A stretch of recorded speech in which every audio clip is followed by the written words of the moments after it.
Hello বন্ধুরা, তোমরা সবাই কেমন আছো? আশা করি সবাই বাবা মনের কৃপায় ভালোই আছো। আমিও মোটামুটি ভালোই আছি। তো গেল ভিডিওতে তো দেখছো জামাইয়ের বরণ করলো, জামাইরে আনলো। তো এখন হচ্ছে মায়ের কোল থেকে মেয়েরে বিদায় দিয়ে সেরা নিয়ে যাব আসরে। আসলে এই কথাটা কইতে না বুকটার মধ্যে একটা কষ্ট হয়। একটা মেয়ে সারা জীবন যে পরিবারটার মধ্যে ছোটো থেকে বড় হইল, যারা হাত ধইরা চলা শিখলো, একটা দিন তারারই সাইরা অন্যের সংসারে অন্যের বৌমা, অন্যের বউ, আরও অনেক কিছু রিলেশনের সঙ্গে জড়াইয়া যাইতে হয় মা বাবারে সাইরা। এই কষ্টটা যে কতটা বেদনাদায়ক এটা একজন মেয়ে ছাড়া কেউই বুঝতো না। একটা মার মনে যে কতটা কষ্ট হয় তার মেয়েরে বিদায় দিতে, সারা জীবন যারা আগ্রায়া রাখছে। তো তোমরা ভিডিওটা দেখো, আমি আর কোনো কিছুই পনের ভাষা পাইতেছি না। সবাই দেখো, আশা করি ভালো লাগবে।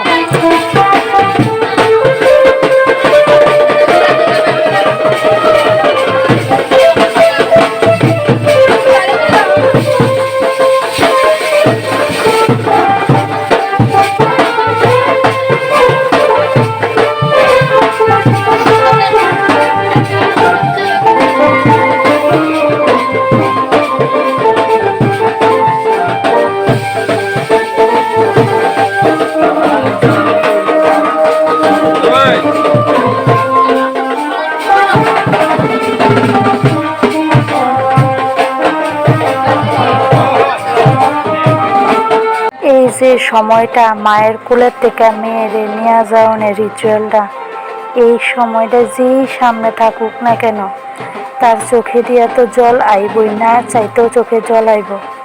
আর চোখের সামনে যদি মায়ের এমন আর্তনাদ চিৎকার, তাইলে তো মানে কেউই নিজে নিজে আটকে রাখতে পারে না। তো যাই হোক, বিধাতার লিখন, সব মেয়েরই এই নিয়মটা পালন করতে হয়। মা বাবারে ছাইরা একদিন অন্যের সংসারে অন্যের বউ হিসাবে চলে যেতে হয়। তো কি আর করা, চলো এখন নিয়ে যাইতেছে ভাগ্নিরে কুঞ্জে। তো কুঞ্জে আয়াসের এখন কুঞ্জের ভিডিওটা দেখো। আমি আর কিছু কইতে পারতাছি না, এখন ভিডিওটা দেখে আমার মুখ দিয়ে কোনো ভাষা আসতেছে না। তো চলো তোমরা কুঞ্জের ভিডিওটা দেখো আর আনন্দ উপভোগ করো। আশা করি সবারই ভালো লাগবে।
কিছুক্ষণ ধীর স্থির থাকার পরে মনটা ফ্রেশ হয়ে গেল।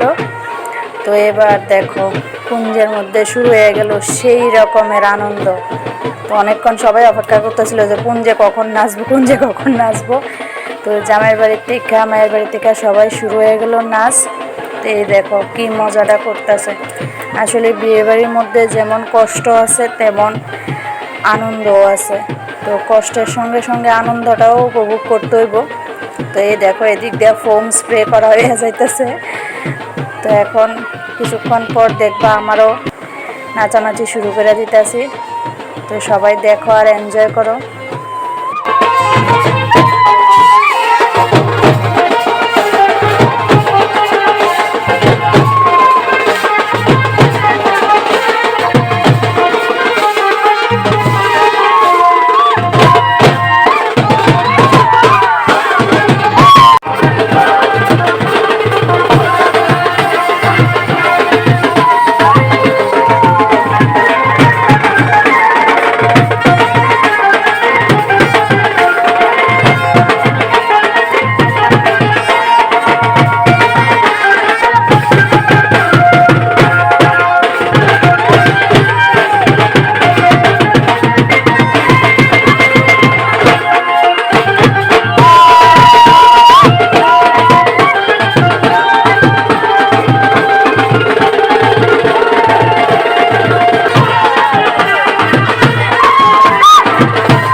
তো নাচের মাঝখানে এদিকে 7 পাক ঘোরার পর এখানে আয়া পড়ছে মালা বদল।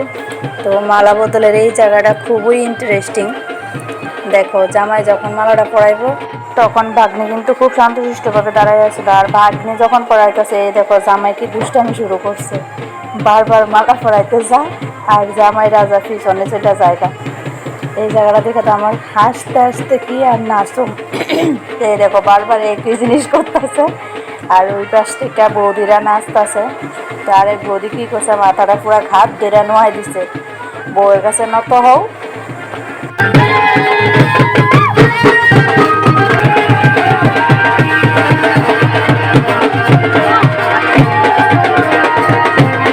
এই যে অবশেষে আমিও আয়া পড়লাম নাচার লেগে। তো এই দেখো কেমন এনজয় হইতেছে, সবাই মিলে কি একটা নাচ দিছে। এই যে পাশে লাল শাড়ি পরা আমার বেআইন, তাইনেরা তো আটকানোই যাইতেছে না। এই যে নাচ দিছে শুরুর থেকে এখনো নাচতেই আছে। এই দেখো এবার ক্যামেরার দিকে ছায়াও নাচতেছে কি সুন্দর করে, সুন্দরী বেআইন কমলা।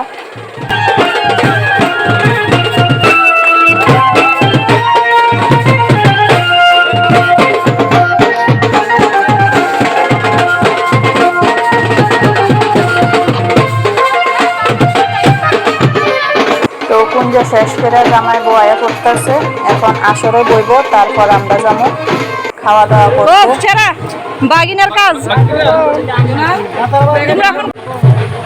বিয়া দিয়া শেষ, রাত্র বাজে এখন 12টা। আমরা সবাই যাইতেছি ভাত খাইতে। সারাদিন খাবার নাই, সরি সারাদিন খাবার আছে। দুপুর 2টার সময় ভাত খাইছি, এখন রাতে 12টার সময় ভাত খেতে যেতেছি। এটা প্রচন্ড ভুক্ত, এটা তাড়াতাড়ি খাওয়া লেগে যাইতেছে। এটা হালকা অভুক্ত এলাকায় আস্তে আস্তে আইতেছে খাওয়ার লেগে। তো চলো ভাত টাত খাই, এরপরে তোমার সঙ্গে আবার দেখা হইব। তো এখন প্রায় 12:30 বাজে, আমরা বয়ে গেলাম খাইতে। একটা মানুষও নাই আশেপাশে, সরি মানুষ নাই বলে ভুল, কয়েকজন আছে কিন্তু সবাই খাইয়ে টাইয়া লাইছে। আর বাকি যারা আছে তারা খাইতেছে আমরা সঙ্গে অন্য টেবিলে বসে, তাও অল্প পরিমাণে। বেশিরভাগ মানুষই খাওয়া হয়ে গেছে, শুধু আমরা কয়েকজন রয়েছি। তো আমার হাজব্যান্ডের আবার জ্বর উঠতে গেছিল বিয়ে বাড়িতে রাত্রেবেলা, তো আর খাইতে টাইতে পারছে না, ও শুয়ে রয়েছে। তো আমরা এসে এখানে খাওয়া দাওয়া করতে। আমের বড়া খাও, বেশি রাত্রে ভাত খাওয়ানোর শাস্তি একটা একটা আমের বড়া। তো সারাদিন অনেক হাসি মজা কান্নাকাটি মাঝখান দিয়ে অনেক কিছু হয়েছে। কে কে আমের আটি খাইতে ভালোবাসো কমেন্ট করে জানাইবা। তো ভাত টাত খাওয়া শেষ, এখন আমরা বাড়ি যেতেছি মানে আগরতলা থেকে উদয়পুর করতেছি একটা বিশেষ কারণবশত। তো আজকের মতো টাটা, সবাই ভালো থেকো, সুস্থ থেকো, আর ভালো লাগলে অবশ্যই চ্যানেলটা ফলো করো, একটা লাইক করবা, কমেন্ট করবা। ধন্যবাদ।